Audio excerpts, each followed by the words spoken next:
तेलकोई block जगमोहनपुर panchayat स्थित काकुड़ीअंबा grammar नवीन कुमार पात्र और तांको धर्मपत्नी ममता नायकों समेत तांको पुओ राति शोइता बेले खसी पड़ी घरर कांथटी घर बाहर पड़ जाइतिबारु से परिवारटी महाविपदरु बर्ती जाइछन्ति।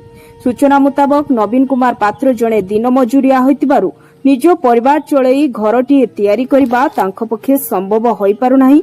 से रहुतबा घरटी बहुदिन पूर्वरु तांको बापा बनाइतिले, किंतु ए वर्ष दीर्घ 1.5 मास पाखापाखि हेबो वर्षा हेबारु माटी तरळी घरटीर कांथ भांगी खसी पड़िला। तेणु नवीन को परिवार और ग्रामवासी माने सरकार प्रशासन को निवेदन करिसेंति कि सरकार तांकु सरकारी सहायता जोगाई दियंतु। केन्दुझर तेलकोईरु अजित कुमार पलेई को रिपोर्ट, संस्कार न्यूज ओडिया।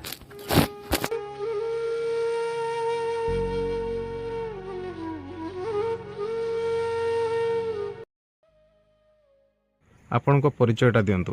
मो ना हची ममता नायक आ मो जो घर हची काकुड़ीअंबा आ देखंतु आज्ञा एई घरटा हमर मो ससुर बनेथिले आ मो स्वामी तो घर खंडे बनै पार नाहंती।